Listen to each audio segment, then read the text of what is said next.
ambiente de família. Está sentindo isso? Onde tem a presença de Deus, tem ambiente de família, né? Onde tem a graça de Deus, tem esse amor, esse ambiente de aceitação, de desafio, de abraço, de calor humano, porque Deus ama a gente. Amou tanto que deu o seu próprio Filho, para que todo aquele que crê nele não venha morrer eternamente, mas venha encontrar a vida e o sentido da sua vida. Então, é um ambiente maravilhoso isso aqui. Amém, gente? E que você possa desfrutar, né? Você que já é da casa, dessa família, e você que não é também, desfrute, porque isso não se encontra em qualquer lugar. Eu louvo a Deus pela vida de pastor Márcio, da pastora G, né? Porque são amigos, são irmãos. Posso dizer que Márcio é como meu irmão mais velho, né? Por que não dizer até como um pai, né? Porque eu não tinha isso, eu não tinha muito esse sentido de família, até que encontrei ao Senhor. E na comunidade aqui, a gente recebeu isso, né? E a gente procurou levar coisas boas, a gente guarda conosco, né? Então, eu sou muito grato a Deus. Quero assim só enfatizar algo que eu vi aqui tremendo hoje nessa manhã. A gente viu muitas jovens aqui, né? Sendo restauradas, não só pelo talento que elas têm, porque são talentosas demais, né, irmãos? São ou não são? Mas estão sendo restauradas no seu interior, estão sendo ministradas por Deus, estão sendo trabalhadas por Deus. E isso, querido, é o papel da igreja. Isso é ser igreja. Igreja, ela tem essa missão, ela tem esse sentido de missão que Jesus deixou. Então, nós seguimos aquilo que ele disse. Ele disse assim: ide fazer discípulos, meus discípulos, por toda a terra, e ensinando a guardar, batizando, né? Mas para que isso possa acontecer, é necessário esse trabalho de aceitação que o pastor Márcio aqui falou. Então, isso é maravilhoso, isso é maravilhoso. A igreja, ela tem o papel de ser inclusiva e não exclusiva, né? De serem fechados entre quatro paredes. Aliás, o nome igreja quer dizer chamados para fora dessas paredes aqui. A igreja, ela é como sal, ela tem que salgar, ela tem que influenciar. Então, eu quero assim parabenizar, né, a comunidade, ao pastor Márcio, à pastora G, meus amigos, a todos os irmãos, porque eles sozinhos não conseguiriam isso. Amém? Por esse trabalho lindo de aproximar a igreja, que é uma comunidade espiritual, da comunidade física, que é o nosso contexto social onde estamos. É esse que Jesus veio e nos mandou fazer. Amém? Vamos dar um aplauso ao Senhor por isso? Glória a Deus. Pode ser mais forte esse aplauso, é para Deus, né? Aleluia. Eu conheço o pastor Márcio realmente há 20 e poucos anos e, assim, eu sei que vocês estão, assim, nesse lugar aqui, Deus chamou o pastor Márcio, o pastor AG, isso é tremendo, porque a Bíblia fala que houve um homem que tinha um coração segundo o coração de Deus, chamado Davi. E Davi, ele pastoreou com integridade de coração, com caráter e com habilidade que ele tinha em Deus, com os talentos que Deus deu. Eu conheço o pastor Márcio há muitos anos e posso dizer que como eu fui tesoureiro da igreja, eu fui músico da igreja, eu fui pastor um pouquinho da igreja, né? E acompanhando, a gente conhece alguém quando a gente anda junto, não é verdade? Quando a gente se relaciona. Então eu posso ver isso na vida do pastor Márcio, na vida da pastora G, dos pastores dessa igreja. Então eu louvo a Deus pela vida deles e, né, que continuem, né, fazendo esse trabalho realmente relevante aqui em Madureira. Um trabalho sério, e que esse lugar aqui possa realmente ser um lugar de atrair pessoas.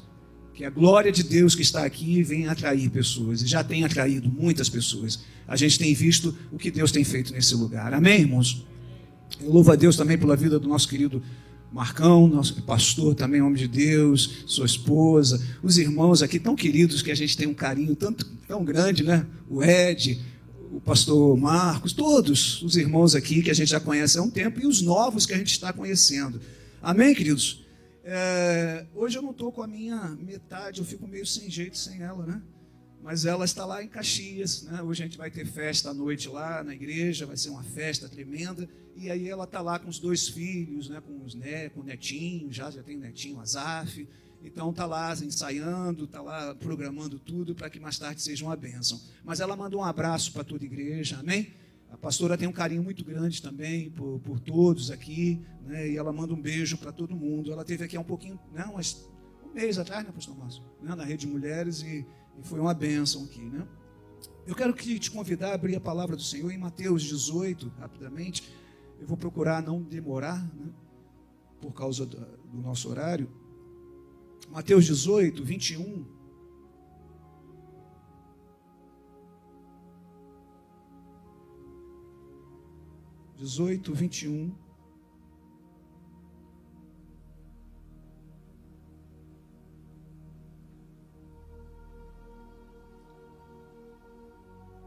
Quantos acharam? Amém? Queria pedir se alguém pudesse trazer um copinho d'água, a garganta está bem seca, né? Da parte da manhã fica.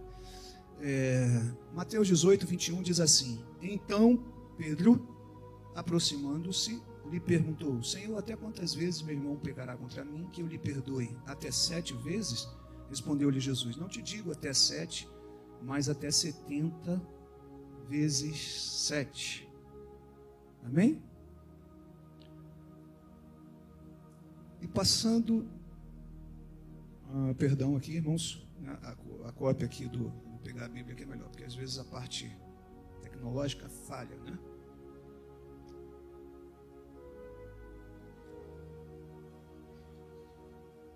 Está só um pouquinho aí.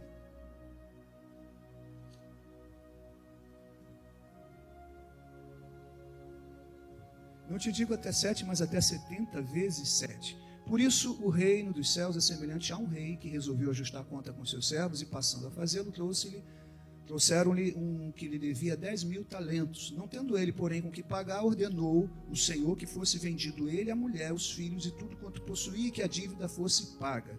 Então o servo, prostrando-se reverente, rogou: Sê paciente comigo e tudo te pagarei.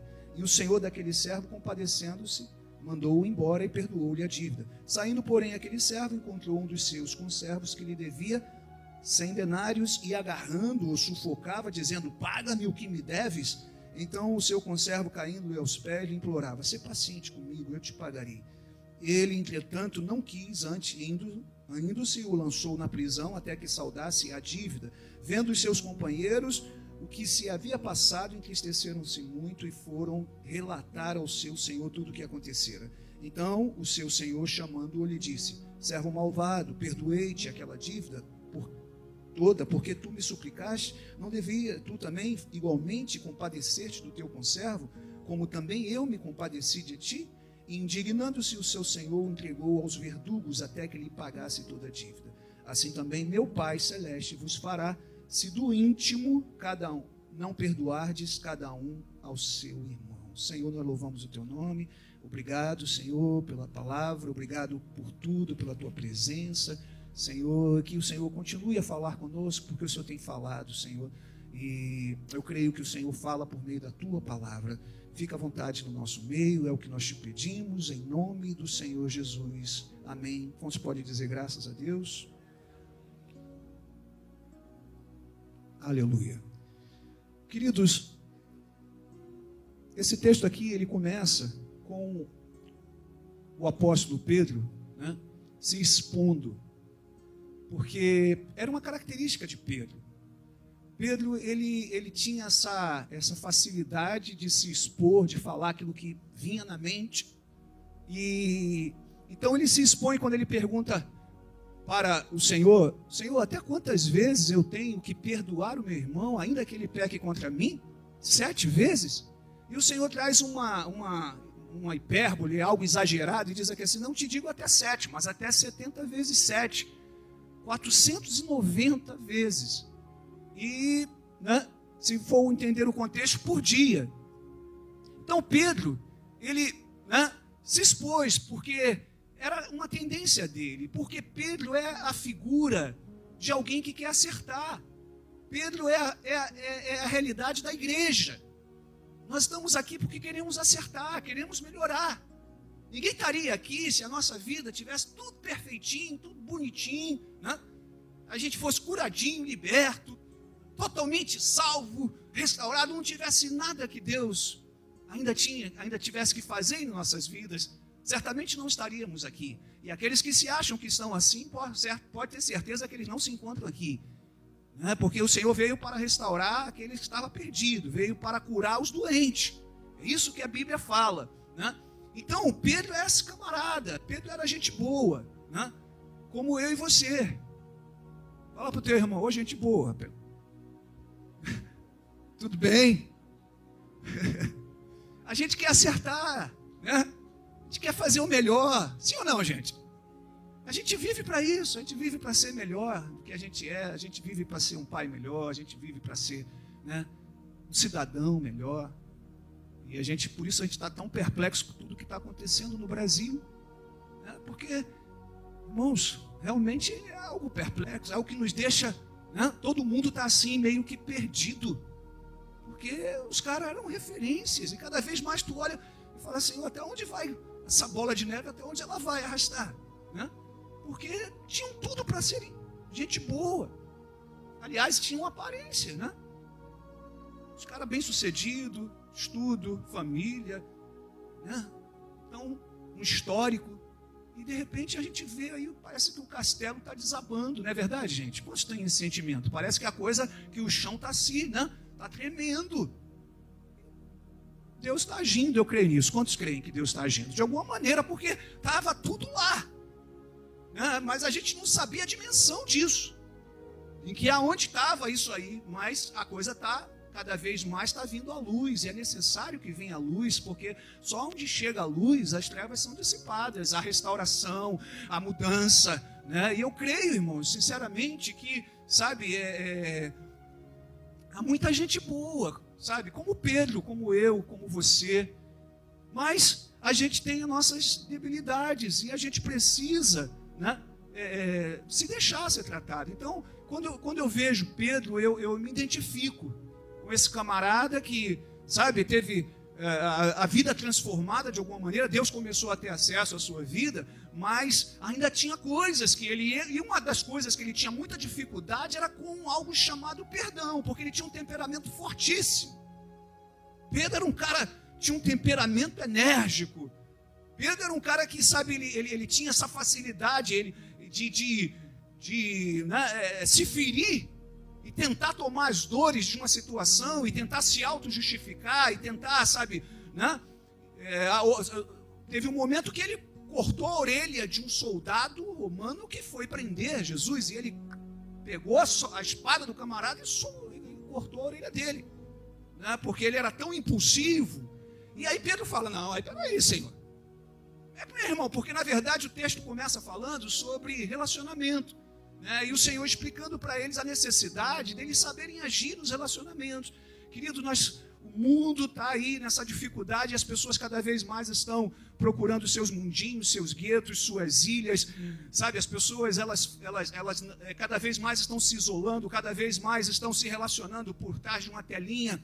Isso está gerando, sabe, uma doença na alma muito grande, está gerando pessoas inseguras, pessoas, sabe, não basta dizer que o mal do século chama-se depressão, não é verdade, irmãos? Começa às vezes sorrateiramente, começa com um sentimento de tristeza, uma angústia que teima em ficar e não sai, sabe, e a gente tenta resolver, a gente vai para passear, a gente vai para balada, o ser humano vai para isso, vai para aquilo, vai para a rede social, bota sempre as melhores fotos, faz aquela maquiagem, faz aquele... Mas a coisa está ficando, e a coisa está evoluindo dentro, porque é na alma, não é no exterior, é no interior. Você está me entendendo, amado? Então, aí Jesus, ele fala que, para esclarecer melhor a Pedro, ele traz uma parábola, né? onde ele fala de um homem incompassivo, de um credor, né, que era incompassivo, que não tinha compaixão, que era implacável. E aí ele fala, né, a respeito dessa parábola. E a primeira coisa que ele diz é de um rei que ele vem ajustar a conta com seus servos e ele chama lá um que lhe devia uma quantia exorbitante, impagável, incalculável. Podia trabalhar a vida dele toda, que não ia conseguir pagar, a ponto do rei, né, cogitar a possibilidade de vendê-lo, ele, a esposa e os filhos. Porque naquela época tinha esse costume, quando alguém tinha uma dívida muito grande, o credor podia chegar e, né, reivindicar a sua família como parte daquela dívida. E então aqui, né, esse rei, ele pede isso, e é interessante que ele implora, ele implora ser paciente comigo, tem misericórdia de mim, eu te pagarei tudo, que eu vou te pagar. Pede clemência, né? Se arrepende, chora, faz ali de tudo, e o rei o libera da sua dívida. E o rei faz o quê, irmãos? O perdoa. Diga comigo, perdoa. Se compadeceu dele. O rei é a figura do nosso Senhor Jesus. Está sempre disposto a nos perdoar. Está sempre disposto, sabe, a nos dar uma segunda chance. Está sempre disposto a nos dar uma nova oportunidade. Está me entendendo? Amém, queridos? Na cruz, ele provou isso. Na cruz, ele simplesmente se entregou, sendo filho de Deus, o próprio Deus, encarnado em carne, se fez gente, se humilhou, assumiu uma forma humilde de servo, e conviveu entre nós. Mas ele tinha uma missão, que era ir para a cruz. Porque se ele não fosse para a cruz, a obra não seria completa. A obra de Deus, a oportunidade de Deus. E aí, a Bíblia fala lá no livro de Colossenses que havia um escrito de dívida que era contra cada um de nós, contra o ser humano. Porque você não pensa, né, que Deus não vê tudo. Deus vê tudo. E é como se, né, eu creio que Deus tem lá o seu computadorzinho, Deus tem sua... Está ali computado. Não tem jeito. E um dia todos nós vamos prestar contas diante de Deus pela nossa vida, pelo que fizemos, do nosso tempo, da nossa vida, do nosso relacionamento, dos nossos talentos, de tudo. E na cruz ele cancelou. Sabe o que Jesus fez? Havia esse escrito, era uma ação judicial e constava tudo ali contra nós. A Bíblia fala que constava contra nós, tinha ordenanças contra as nossas vidas e nos era prejudicial. E sabe o que ele fez? A Bíblia fala lá em Colossenses que ele encravou na cruz e cancelou aquele escrito de dívida que era contra mim e você. Ou seja, ele nos perdoou. Quando ele disse está consumado, a obra foi completa. E todo aquele que se coloca debaixo dessa cruz, desse entendimento, ele recebe graça para a sua vida. Diga comigo, graça. Ele recebe perdão. Ele é liberado. E o rei liberou. Falou, amém, você está liberado. Aí o camarada, ele sai dali e ele encontra um conservo, alguém que está no nível dele, um irmão, né? E o irmão devia a ele uma outra quantia, que em comparação àquela quantia era irrisória, irmãos. Era irrisória, era algo pagável. Se um pouquinho de paciência se paga. Mas o camarada, o cara de pau, a Bíblia fala que agarrava ele, sufocava. Paga o que me deves. E o amigo dele ali, o companheiro, pedia perdão a ele e ele não perdoou. Ele o mandou aquele homem para a prisão, para que ele pagasse tudo. Enquanto ele não pagasse tudo, ele não seria liberado. Você está me entendendo, meu amado? Pense na bondade de Deus para a tua vida. Você pode pensar um pouquinho na bondade que Deus tem para você? Deus é bom demais, irmãos. Deus te deu tudo. Deus te deu vida, Deus te deu fôlego de vida. Deus te deu força, saúde. Talvez alguns possam dizer, pastor, não estou tão bem assim. Mas gente está morrendo, gente. Tem gente na fila aí que está esperando só a morte chegar. Você está aqui, você está respirando, você tem família. Quando eu lembro da bondade de Deus, eu lembro da minha casa, eu lembro da minha família, eu lembro dos meus filhos, eu lembro do meu neto sorrindo para mim, eu lembro de eu brincando. Não tem como. Eu lembro, sabe, que às vezes eu estou meio abatido, eu lembro que às vezes eu estou meio cabisbaixo, mas tem dias que, sabe, daqui a pouco passa, daqui a pouco vem uma força interior, vem uma alegria, vem algo que é inexplicável. E eu não consigo ficar preso naquela angústia daquele momento. Porque eu sei que isso aqui é real na minha vida. Eu sei que Ele pagou um preço por mim. Eu sei que Ele cancelou o meu escrito de dívida. Ele já me perdoou. Amém? Ele já me liberou. Então, o que eu vejo aqui? Eu disse que no primeiro caso eu vi a graça, eu vi a cruz. Mas no outro caso aqui eu vejo injustiça, eu vejo esquecimento, eu vejo ingratidão. Eu vejo vingança, eu vejo sangue. Eu vejo alguém que é implacável, que é a tendência do ser humano, que é a nossa tendência, porque é humanamente impossível, sabe, o ser humano está, onde chegou, tantas conquistas, já foi na lua, e conviver ainda como bicho, ficar se degladiando. E quanto mais é poderoso, parece que mais sobe um negócio na cabeça, né, onde as pessoas se machucam, se ferem, né? Apunhalam por trás.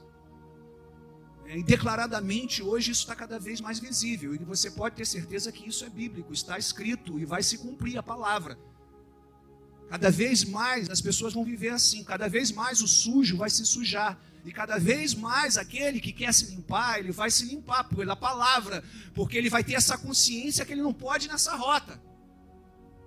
Então eu vejo isso, irmãos. Você está me entendendo?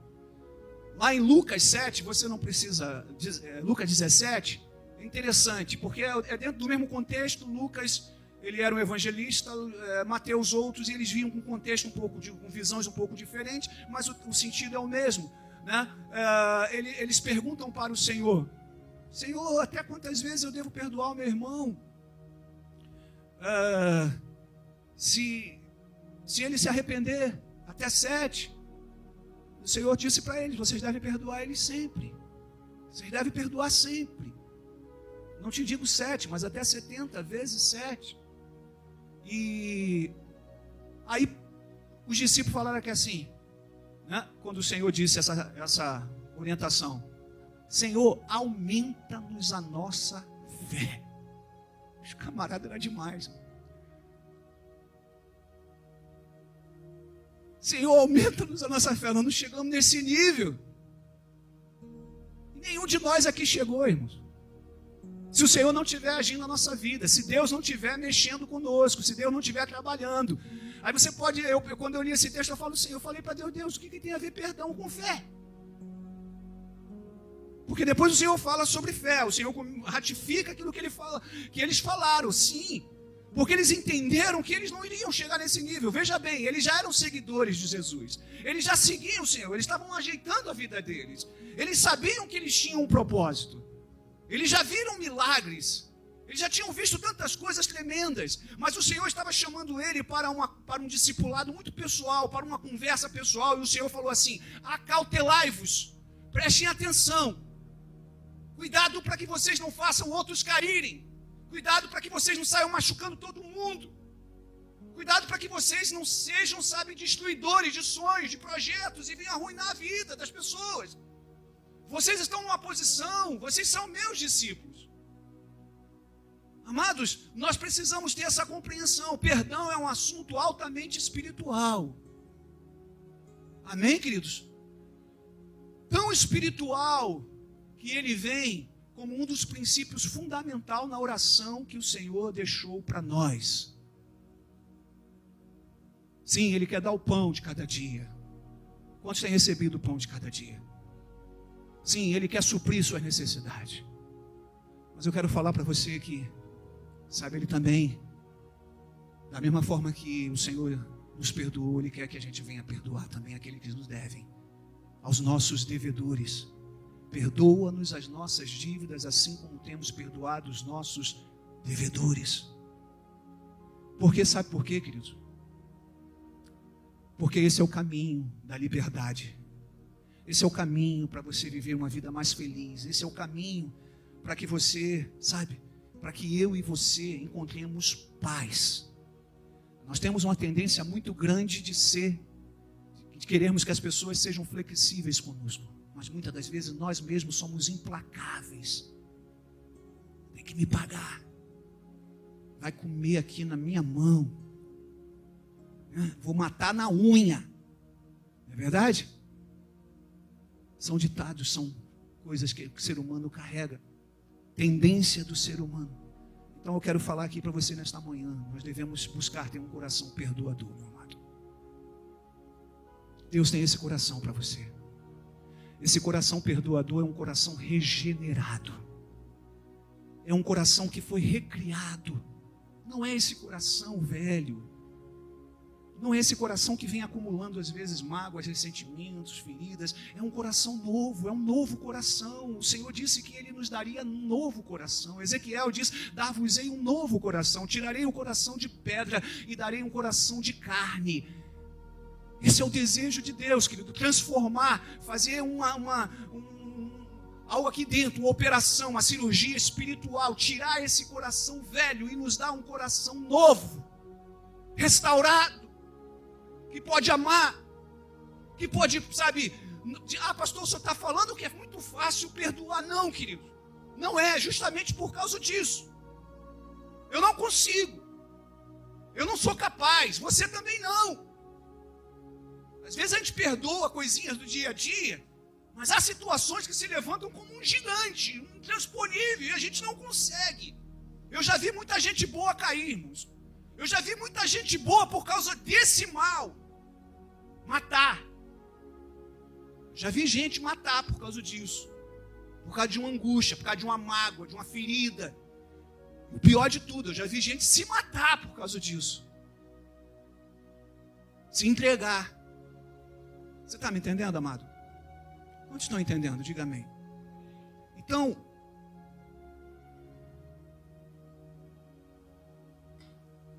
queridos, nós precisamos ter um coração regenerado. Quantos querem isso?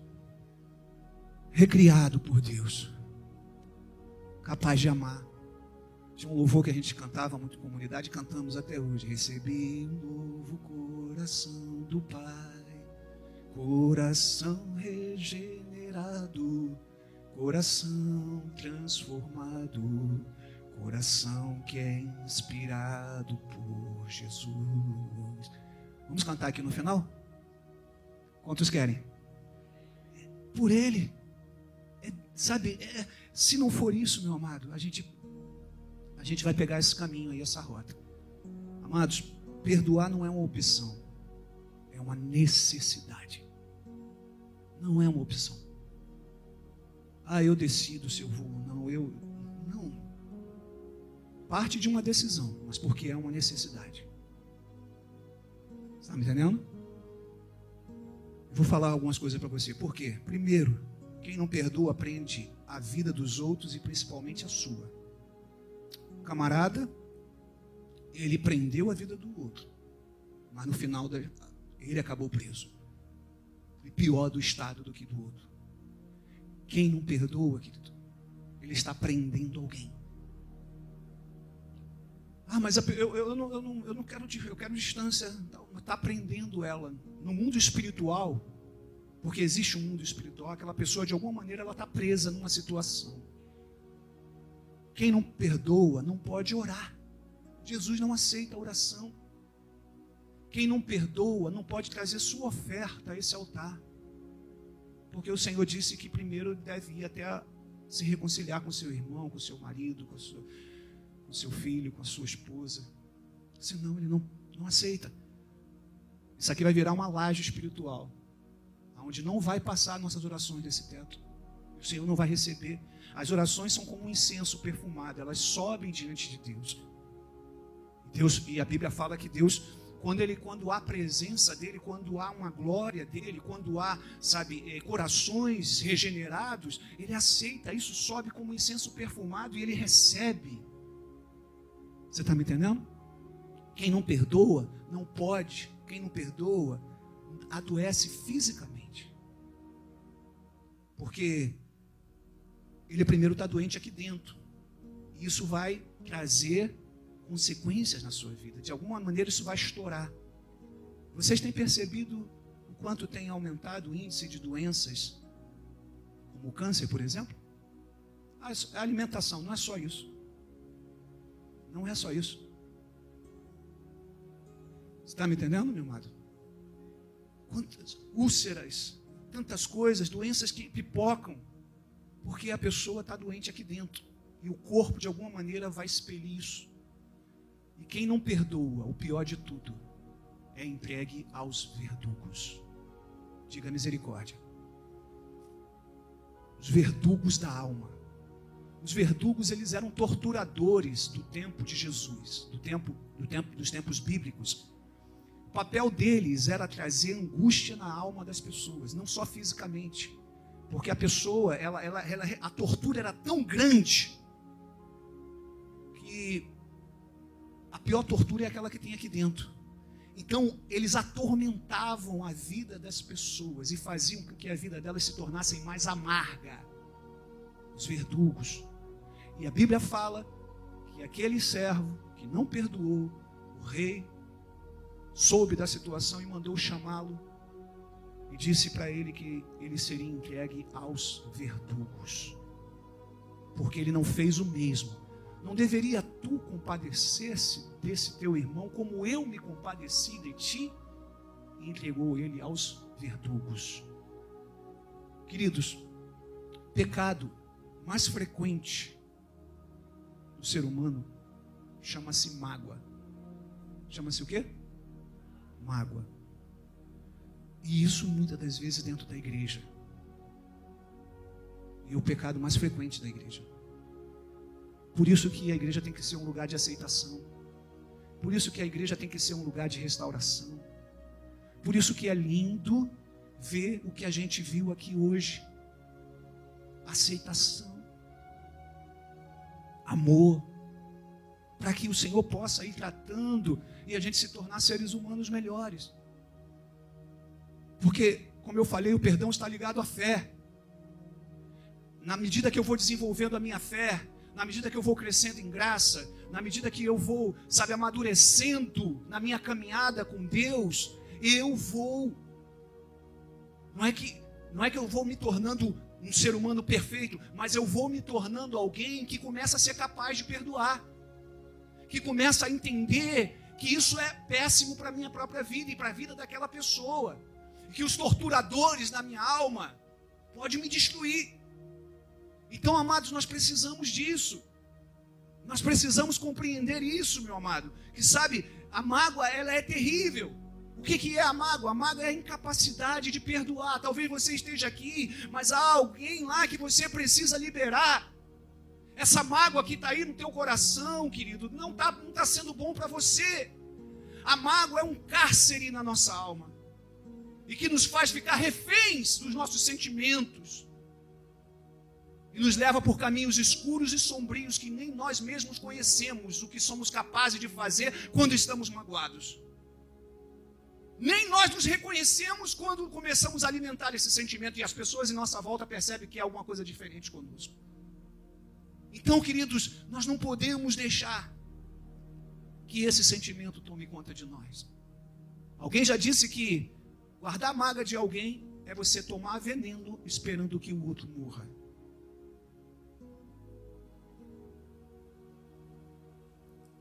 A Bíblia fala eu queria dar 2 exemplos bíblicos para você. De um homem chamado Absalão. Absalão era filho do rei Davi.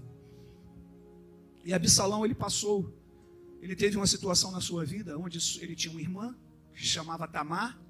E Tamar, ela foi violentada pelo seu próprio irmão, chamado Aminon. Ela foi desonrada.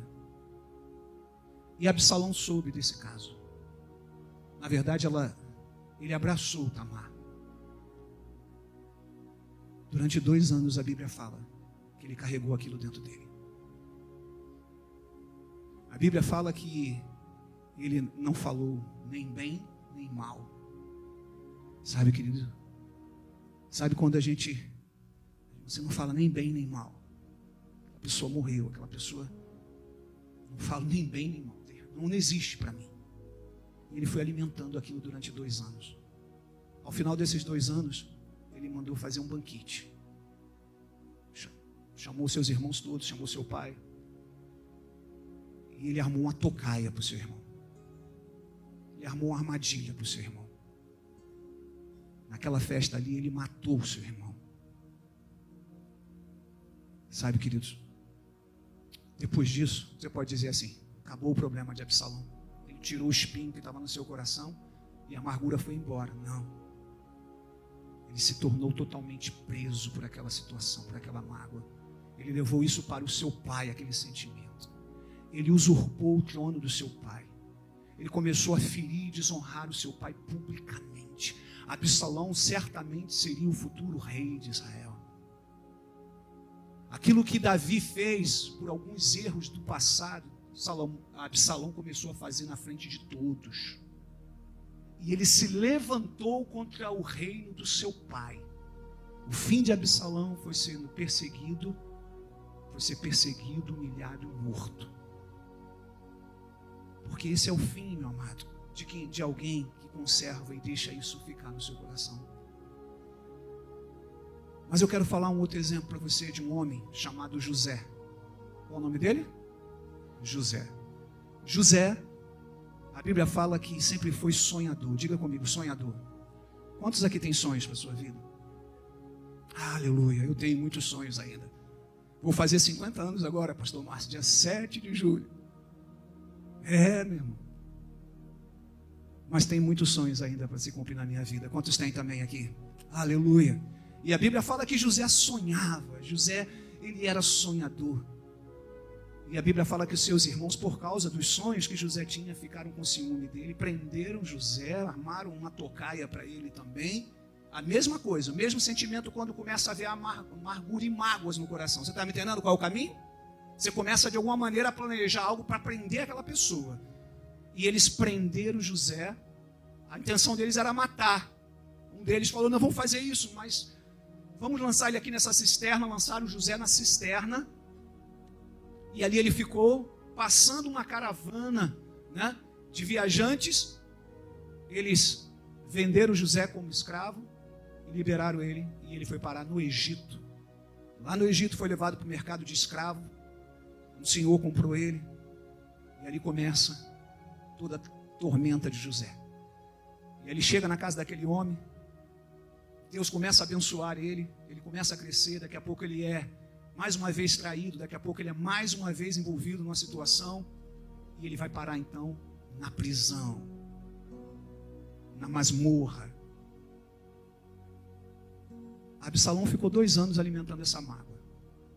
José, esse período, desde quando ele foi, os seus irmãos o pegaram, até quando ele foi levantado como governador de todo o Egito, foram apenas 20 anos.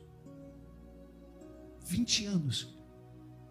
E Deus trabalhando no coração dele. Agora você imagina, 20 anos.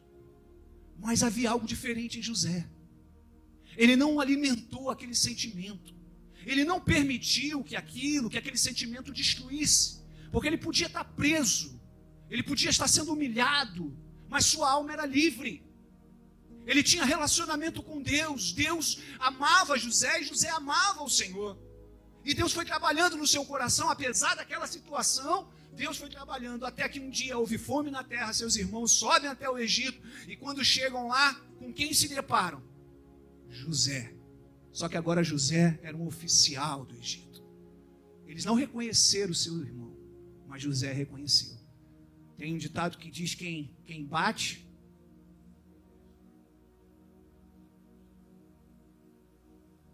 quem apanha, fica as marcas. José, Ele entregou aquilo na mão de Deus, mas tinha as marcas que ficou na sua vida. Sabe o que aconteceu? Você conhece um pouquinho a história de José, né? Depois que passou aí na Record, então José ficou fazendo um jogo com seus irmãos, tratando eles, né?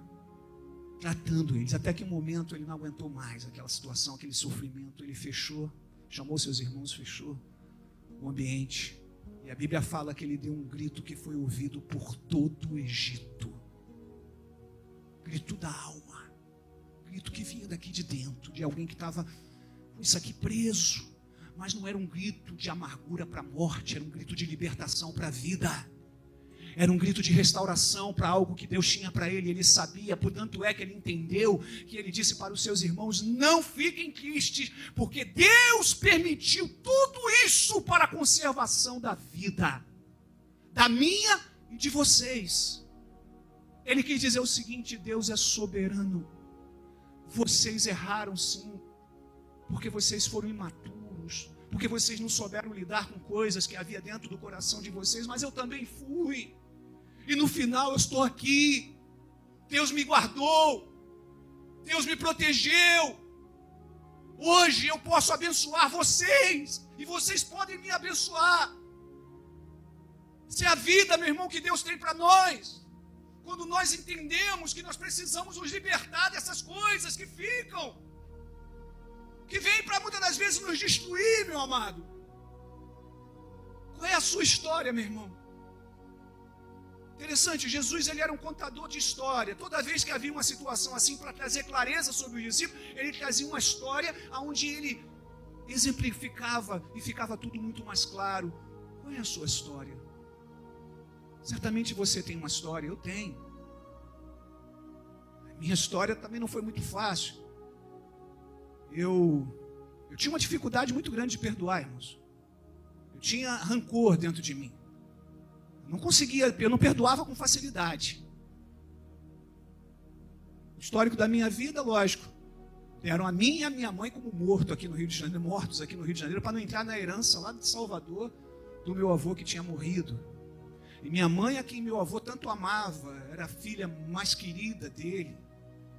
Meu avô, por causa de questões emocionais da sua vida, meu avô liberou ela para vir para o Rio de Janeiro, deu uma mesada durante um tempo, mas depois a vida foi mudando e ela foi se virando aqui no Rio de Janeiro, e eu cheguei aqui no Rio de Janeiro com 6 anos de idade. Eu não tinha um pai, eu não tinha um irmão, eu não tinha um irmão mais velho, eu não tinha um tio.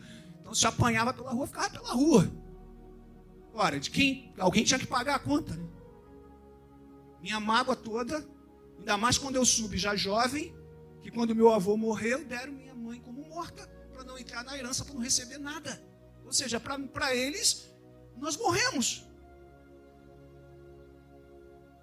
E aí, irmãos, eu carregava essa mágoa e eu tinha uma dificuldade grande de perdoar. Muito grande. Me feriu. Não matava assim não, mas eu também não matava, né? Mas talvez é pior ainda, minha esposa que o diga. Porque ela falava: você não sabe. Ela é o contrário de mim. Ela é aquela pessoa que explode na hora, daqui a pouco ela já está... Quantos conhecem pessoas assim? Quem tem essa tendência aí, levanta a mão. Né? Explode, fala o que tem que falar, daqui a pouco vai catar os caquinhos, vai pedir perdão. Eu não. Você sabe o que é ficar noites e mais noites, às vezes, sem dormir? Ou sem dormir não, sem falar com a esposa? E ela que sentia isso. Então havia algumas pessoas na minha vida que eu tinha matado dentro de mim. Eu decidi matar essas pessoas. E eu tinha um sentimento que um dia eu ia dar a volta por cima e eu ia provar para eles que eu fui capaz, porque é uma tendência, né, do ser humano isso, né? A gente quer provar para alguém, para a gente mesmo, sei lá o que é. Eu tinha isso dentro de mim. E Deus precisou trabalhar aqui dentro do meu coração. E quando eu vim para Cristo, irmãos, quando eu, com 21 anos de idade, eu entreguei minha vida a Cristo, eu precisei perdoar a minha família. Eu precisei perdoar. Eu entendi que eu precisava perdoar. Eu não tive oportunidade, eu tive a oportunidade de falar com alguns, mas bem poucos, porque eu não voltei mais lá. Por situações, meu pai morreu depois,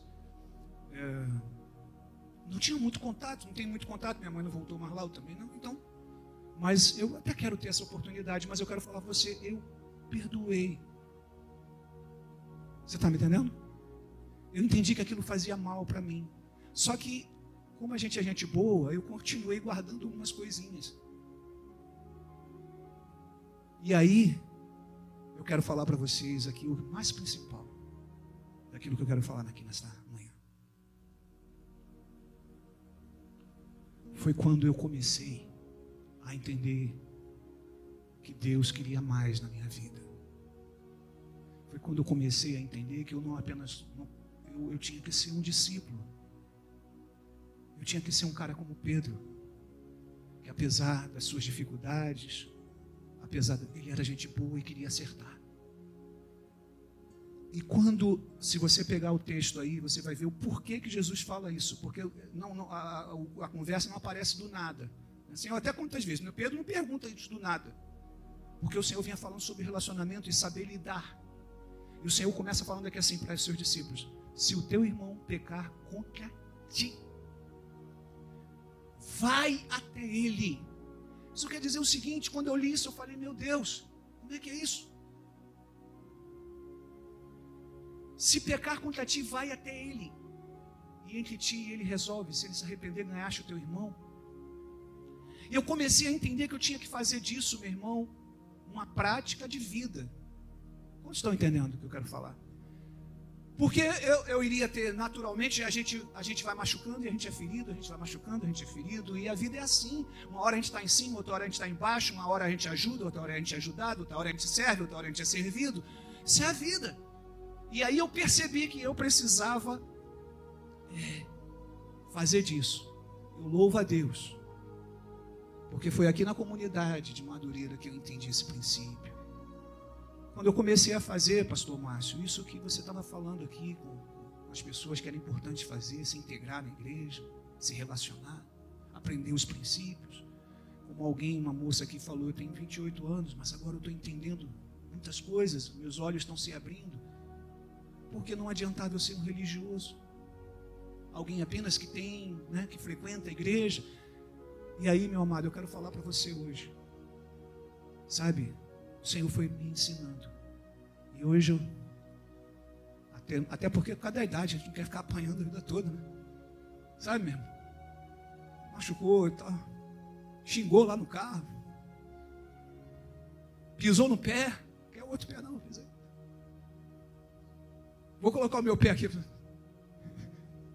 Não é assim, mas a verdade é que a gente precisa se livrar dessas coisas, porque eu não quero torturador na minha alma. Eu não quero que os verdugos dominem a minha alma e fiquem me machucando o tempo todo. Eu não quero que a minha história se reflita nos meus filhos, nos meus netos, como alguém intransigente, como alguém duro, como alguém que sabe e deixou marcas na vida deles também. Eu quero que eles olhem para mim e vejam na minha história alguém que tentou acertar, alguém que até errou, mas alguém que teve um coração que foi moldado, que Deus fez uma obra na sua vida. E Deus quer fazer essa obra na sua vida, na vida de todos aqui. Para que a gente não fique carregando essas mazelas que vão nos machucar pela vida toda. Amém? Você recebe essa palavra? Eu queria que você colocasse de pé nessa hora, amém?